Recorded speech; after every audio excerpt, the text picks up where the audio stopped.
현재 경찰의 역할은 크게 두 가지로 구분됩니다. 하나는 음주운전이나 가정폭력 같은 생활형 범죄에 대한 대응, 다른 하나는 강력범죄에 대한 대응과 국가 치안 유지입니다. 생활형 범죄는 자치경찰에, 강력범죄는 국가경찰에 남기겠다는 게 정부가 밝힌 자치경찰제의 핵심입니다.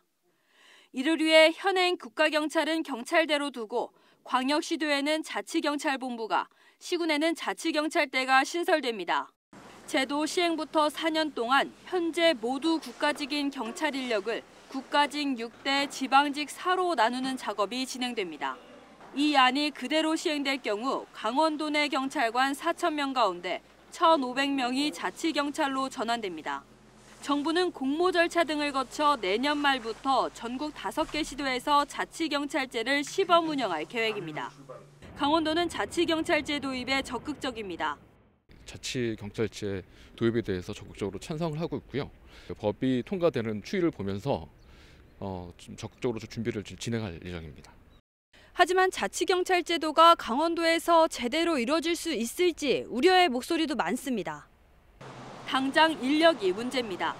강원도 내 지구대와 파출소의 관할 면적은 160제곱킬로미터, 서울보다 60배 이상 더 넓습니다. 하지만 근무자 수는 서울의 40% 수준입니다. 112 상황실 운영도 문제입니다. 전화 신고만으로 국가경찰과 자치경찰 사건을 나누기 어렵다 보니 중복 출동이나 책임 회피 등 혼란과 부작용이 우려됩니다. 가장 큰 문제는 도지사나 시장 군수, 시군 의원 등 지방 권력 범죄에 제대로 대응할 수 있을지 여부입니다. 자치경찰의 인사권자가 지방자치단체장이기 때문입니다. 단속하고 하면은 지방 이쪽에서 빽들 들어오고 뭐 받아야 돼.